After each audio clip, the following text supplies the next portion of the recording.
Teaching classes में अक्सर इस वाक़ये को सुनाता हूँ, जो कि आज से 10-12 साल पहले मेरे साथ ही हुआ है।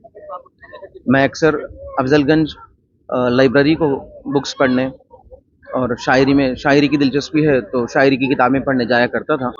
इत्तेफ़ाक से लाइब्रेरी पहुँचने के बाद मालूम हुआ कि लाइब्रेरी को छुट्टी है, हॉलिडे है। तो वहाँ से बाहर निकल ही रहा था, छोटे से ग्रास में बैठा हुआ एक लड़का मुझसे पूछने लगा, भैया स्कोर क्या हुआ?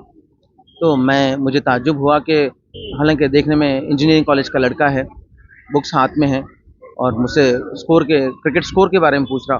तो मैंने कहा कि भाई, अगर क्रिकेट में इतनी ही दिलचस्पी है तो घर पे बैठ के क्रिकेट देखते। तो कहने लगा कि नहीं भैया, मेरे एग्ज़ाम्स हैं। तो मैं पूछा, फिर कब है एग्ज़ाम्स? तो कहने लगा कि 4 महीने हैं। मुझे ताज्जुब हुआ कि 4 महीने एग्ज़ाम्स है और तुम अभी यहाँ बैठ के किताबें पढ़ रहे हैं। तो कहने लगा कि भैया नहीं, मैं अपने क्लास में फर्स्ट आता हूँ। फिर मुझे इसकी बातों से थोड़ा दिलचस्पी मालूम हुई और मैं उसके करीब बैठा। मैंने तब उससे बैठ के बात की तो कहने लगा कि फिर कुछ बातें हुई तो मालूम हुआ कि उसका बाप एक पॉलिटिकल लीडर के घर पे चपरासी है। और वो कहने लगा कि मैं जब पापा को कहता हूँ कि मुझे पढ़ाई में दिलचस्पी नहीं है या दिल ऊब जा रहा, तो उसके फादर यही कहते हैं कि बेटा, मेरे बाजू में चपरासी की दूसरी कुर्सी खाली। और बेचारा गरीब लड़का था। फिर बातों बातों में सुनाने लगा कि मेरे अपने कॉलेज की फ़ीस के लिए मेरे अपने स्कूल के टीचर्स और दूसरे लोग मुझे सपोर्ट करते हैं, कुछ फंडिंग कर देते हैं, तो मैं अपनी कॉलेज की फ़ीस भर पा रहा हूँ। और जब उससे आगे और बात हुई तो फिर मैंने पूछा कि तुम्हारे अलावा और कौन कॉलेज में फर्स्ट या सेकंड आते हैं? तो कहने लगा कि भैया, मैं फर्स्ट सेमेस्टर में कॉलेज के, इंजीनियरिंग कॉलेज के, मैं सेकंड आया और मेरे एक क्लासमेट है वो फर्स्ट आया। जब सेकंड सेमेस्टर हुआ तो वो जो फर्स्ट सेमेस्टर में जो फर्स्ट आया था वो फोर्थ आ गया और मैं फर्स्ट आया। तो मैं बोला कि ये कैसा हुआ? तो कहने लगा कि सब भैया, वो जो फर्स्ट आया था फर्स्ट सेमेस्टर में और सेकंड सेमेस्टर में फोर्थ आया, वो पैसे वालों का बच्चा था। उसको थोड़ा सा घर में बंद कर करके उसको पढ़ाया गया, तो तब फर्स्ट सेमेस्टर में फर्स्ट आया।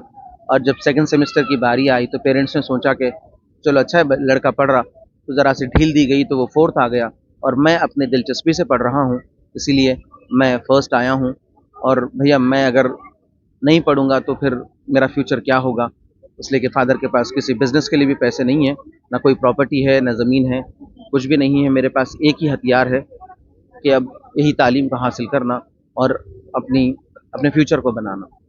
तो बच्चों को मैं यही समझाता हूँ कि चूँकि हमारे पास भी वो पुराने शहर हैदराबाद में जो हमारे लो बजट प्राइवेट स्कूल्स हैं, वहाँ भी अक्सर गरीब बच्चे और बिलो पॉवर्टी लाइन या एवरेज फैमिली से बच्चे होते हैं। उनके पास भी काफ़ी सरमाया नहीं होता कि आगे बढ़कर वो किसी बड़े स्कूल्स या बड़े कॉलेज को जाएँ।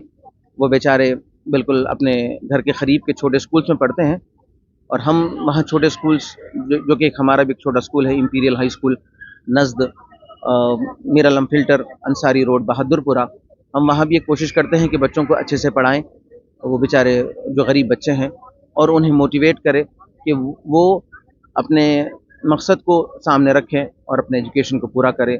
और ये छोटा सा काम हम उन्हें मोटिवेट करने के लिए करते हैं। शुक्रिया।